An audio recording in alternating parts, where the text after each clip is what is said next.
Yo, what up, street togs, street blogs, street demigod togs? Kim in the house. All right, some thoughts.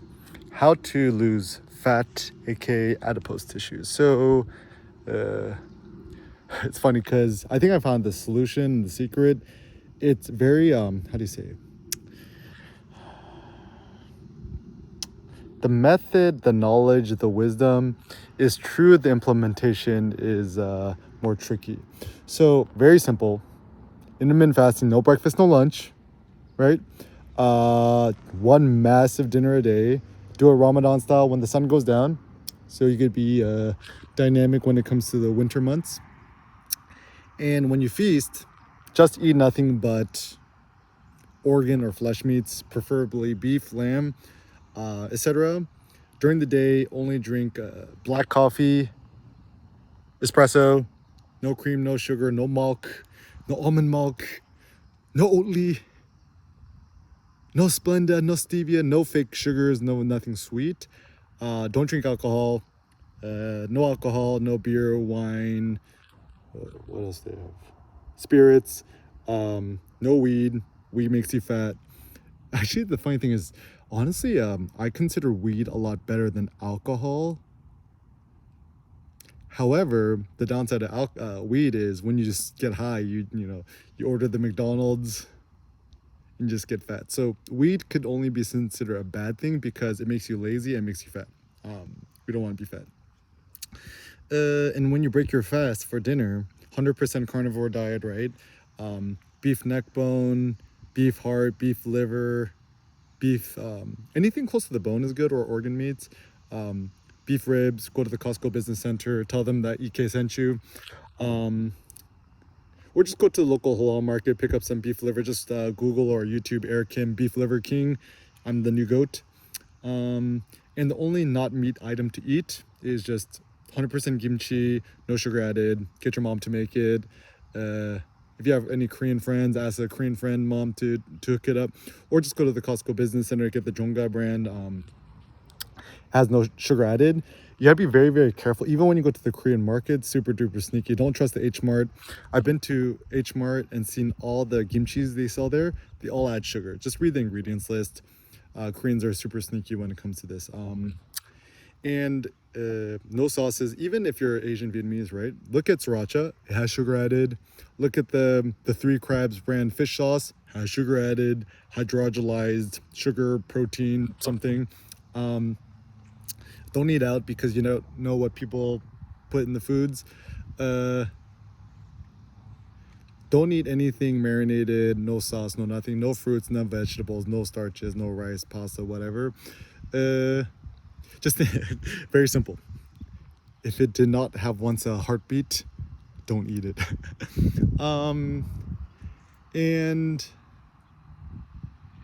the only beverages to drink is water. Just normal water, tap water is fine. Yeah, just drink tap water. Why not? Filtered tap water is good. And during the day, if you want, just black coffee, right? Once again, no nothing added. So it's like, whoa, what about Coke Zero cheat days? Like, no, just don't do it. Also, the reason why calories in and out is quite nonsensical is that the truth is, when your body eats something sweet, like Splenda or Coke Zero or whatever, even though it's 0 calories, right? Your body senses it as sweet. And certainly your body's hormonal system is going to start pumping out insulin to offset that sweet rush, and therefore you're going to get fat. So, I'm not right, but this is my current theory is I think the reason why we get fat, we put on fat, adipose tissue, etc., is because when we eat something sweet or starchy, your body signals to your body, oh, this is about to be something sweet. Let us store it as adipose tissue. And I think it's things to know. Eating fat doesn't make you fat. Cholesterol is actually good for you. It's a natural steroid. So the more cholesterol you eat, like beef liver, the better. What is the food with the highest amount of cholesterol? Is actually beef liver. And, ask this to Bill Gates. Is beef liver meat?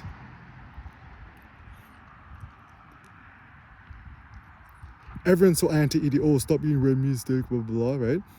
Nobody ever talks about organ meats.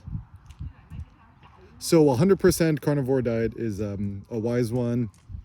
Um, and yeah, like it's very simple, right? Like also pro tip, don't eat nuts like almonds or whatever, because almonds, especially the modern day ones, if you eat them, right?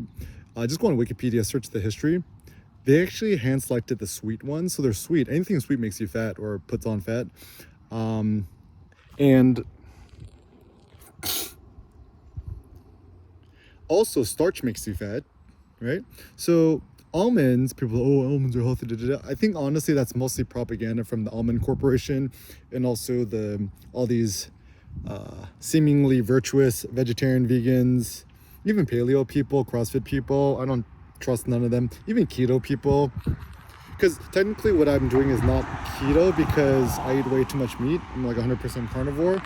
And also pro tip, when something is labeled as keto, paleo, whatever, it's actually not. And or when people say, oh, eat this is healthy for you, it's actually not. The reason why you shouldn't eat any fruit, all modern day fruit is essentially candy with a good conscience. Just think Nassim Taleb, just ancient Mediterranean, the ancient. Just go on Google, search ancient fruit. They were like a trillion times smaller, 99.9% pulp, very very bitter. Even like crab apples, and a lot of modern day fruit have just been bred to be maximally sweet. And the reason why we keep eating it is that because we've been indoctrinated with this idea that fruit is healthy for you for the vitamins or whatever. It's not. It's gonna be good for you, right? Also vegetables, stop eating vegetables. So yeah, but you need fiber for digestion. Like, no you don't. I poop every day and I'm on a 100% carnivore diet. Actually, even technically, if I really think about it, I eat kimchi. My mom makes napa cabbage, and she also uses gochugaru, which is the chili thing. It's actually pretty sweet too. So technically, like, that's if I really really wanted to become super duper lean, I would actually stop eating kimchi too, because napa cabbage, it's mostly water and sugar. Napa cabbage naturally is actually quite sweet. Cindy actually for a minute was making kimchi out of kale and mustard greens. Actually, I think it's better. So Vietnamese people have like kind of a marinated mustard green. It's actually good. Anything bitter is good for you. And yeah, so it's super super simple. It's quit. And he's like, yeah, but I like to eat. I'm like, that's fine. Like, you could eat if you want to. It's just like it's your body. It's a free world.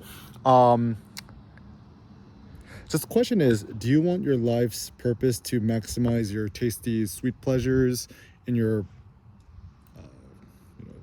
throat, in your lips, in your mouth, or do you just want to look like a demigod? And the question is, to what peak do you desire to do it? Oh, also pro tip, don't take protein powder, creatine, pre-workout, because they're all added sweeteners or sugars or fake sugars, whatever. Even technically, protein powder, it's probably fine, but I think protein, I might be the only one who thinks this, right? Because I'm not, sold by these corporations. I think protein powder probably makes you fat because it's derived from cow's milk, even 100% whey isolate. I'm pretty sure it actually makes you fat. Like, it's so funny. People spend so much money on protein powder. Why not just spend that money on beef liver or beef ribs instead? It's like, yeah, but beef liver tastes so weird. I'm like, actually, it tastes pretty good. Just Google Eric Kim beef liver recipe. Make it with cumin. Put some Tabasco and mustard on it. It actually tastes really good. It's actually really soft. I think it's actually delicious. I think it just looks weird and people aren't used to it. But to me, it's cheaper and easier than taking steroids, I guess.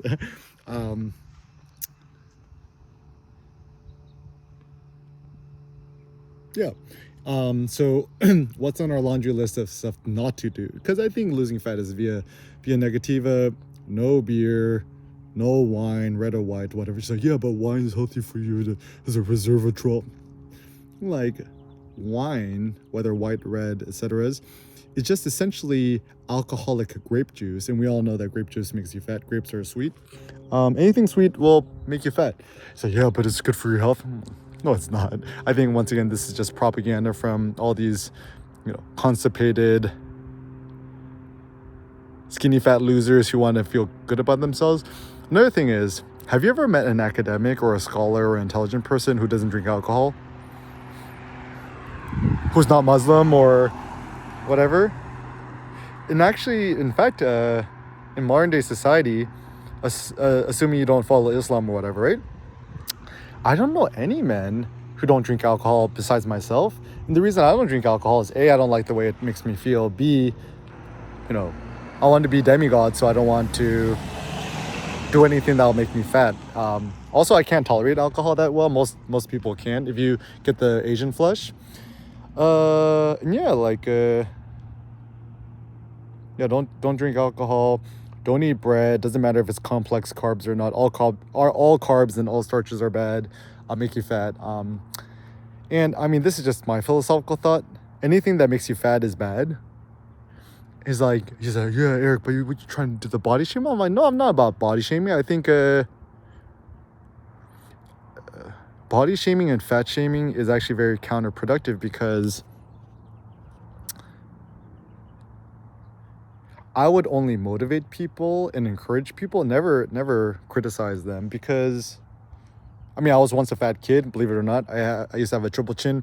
This is actually the fun story. It's like, I used to be so fat that when I was a kid at night, I'd have to put baby oil under my triple chin so I could fall asleep at night during the humid summertime months in New York. And so, yeah, super simple. And the reason why intermittent fasting works is that your body uses the fat deposits to do it. And also says, but don't have to eat something before a workout. Just have some water or a shot of espresso before you hit the gym. I've been doing this the last 7 years, and I've hit all my PRs. I've done a freaking. I was like, how can you trust EK? Because I've done it for 7 years, and I've done the Atlas hold or squat hold, whatever. I could hold 710 pounds on my shoulders. I can't squat down, but I've never used a belt, no nothing, and my spine is super insanely strong. And look at these thighs. These thighs don't lie. People could do the boob dance. I could do the thigh dance, right? I have the most turbo legs out of anyone I know at the gym. And I've never even seen nobody, like even the super duper strong, buff, powerlifters at the gym, I've never even seen nobody put 7 plates on each side. I haven't even seen that, right? And I'm not on the juice. I'm not on the roids. The only drug I take is coffee, black coffee. I think actually the best investment this year, just get some Death Wish coffee, get on Amazon, get a Whole Foods. Just get a cheap espresso machine. It's probably the best thing you could do.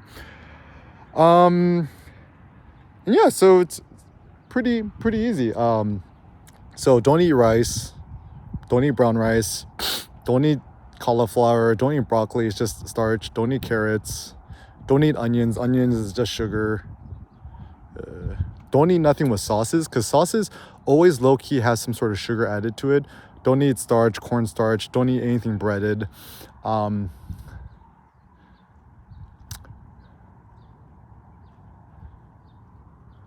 eat bread, white bread, wheat bread. Don't eat anything wheat. Don't eat wheat. Don't eat oatmeal. Don't eat fruit. What else we should not eat? Because once again, I think the only reason people eat carbs or starches or this kind of bread, whole wheat, they think it aids their digestion. Like, once again, I've proven that that's actually not the case. You could be on a 100% carnivore diet and you're fine. And when you're eating meat, just use some sort of spicy mustard sauce that has no sugar added. Good. Or just eat straight, kale, no salad dressing, just 100% kale. So, so bitter. I'm like, once again, our goal is to become demigod, is not to become average mediocre. Actually, this is a thought too. People say, Eric, your advice is so unrealistic. I am the next Elon Musk, of the body, I guess. It's like, you want to be normal? It's like, you only got this one life. It's like, you want to be normal? No, I would actually say it's better to give people the 100% accurate, truthful knowledge at an insanely high, strict thing and have people aspire to that than just give them the mediocrizing. For example, doctors, right? This is just my thought on health. Doctors are just telling the patients, you gotta lose some weight, you gotta lose healthy. If I was a doctor, right, I'd be like, don't say weight, say fat. You are over fat. You need to lose some fat, right? How can you start losing fat? Intermittent fasting, and quit all sweet things, and I'll give them a very, very strict regimen. And it's better to give somebody a very strict regimen and have them fall a little bit short of that strict regimen than to give them a mediocre regimen that they comply with 100%. This is just my thought on creating more quote, quote, elite humans. And I'm not even about elitism, because like I'm a pretty normal average dude. In terms of my height, I'm around like 5'11"-ish, 5'10" and a half, 5'10". You know,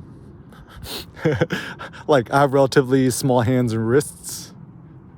I'm not like a super big dude, but if I could do it, you could do it. If EK could do it, so can you. And that's actually, and then also people say, oh yeah, genetics. I'm like, nah, that's the new racism 3.0. It's the only reason where you see more bodybuilders who are super huge, like African Americans or Caucasians, whatever's.